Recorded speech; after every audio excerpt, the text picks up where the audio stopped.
Very good Sujan, చాలా బాగా పాడావు. పదాలు కొంచెము అంటే విడగొట్టేటప్పుడు కొంచెం చూసుకొని పాడాలమ్మా. శృతి సెలెక్షన్ కొంచెం correct చేసుకోవాలమ్మా.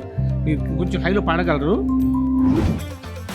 Good, it was a good song, good attempt. ఒకటి ఏంటంటే చాలా ఓవర్గా కాన్షియస్గా పాడడానికి ట్రై చేస్తున్నారు, అంత అవసరం లేదు. See when you are singing, sing for Jesus. This programme itself is sing for Jesus.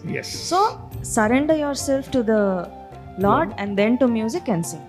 మీరు మరీ పట్టి చాలా ఓవర్ కేర్గా పాడటం వల్ల లేని మిస్టేక్స్ వస్తున్నాయి. But overall it was a very good attempt.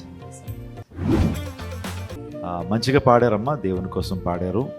ఇంకా రానున్న దినాల్లో దేవుడు మీరు బహుబలంగా వాడుకోవాలని, మీ చర్చెస్లో మీటింగ్స్లో కూడా దేవుడు బలంగా మేము వాడుకోవాలని మనసారా కోరుకుంటున్నాను. Sujan, thank you for coming all the way from Anantapur. చాలా ప్రయాసపడొచ్చుంటావు and you did well.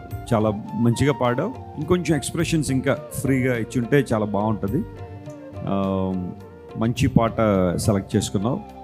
God bless you and may the lord give you good future in singing. Good singing. వచనంలో లైన్స్ ఉన్నాయి కదా, అవి ఒక్కసారి రిపీట్ చేస్తే బాగుండేది అనిపించింది నాకు. ఎందుకంటే ఆంధ్ర క్రైస్తవ కీర్తనలు అంటేనే సాహిత్యం చాలా రిచ్గా ఉంటుంది. అవి మామూలు తెలుగు వచ్చిన వాళ్ళకి అర్థం కాదు. అట్లీస్ట్ సెకండ్ టైం పాడితే we'll get a chance to grasp the meaning అనిపించింది. సో ఈసారి ఎక్కడైనా పాడేటప్పుడు ఆ వచనాలలో 2 times రిపీట్ చేయడానికి ట్రై చేయమా.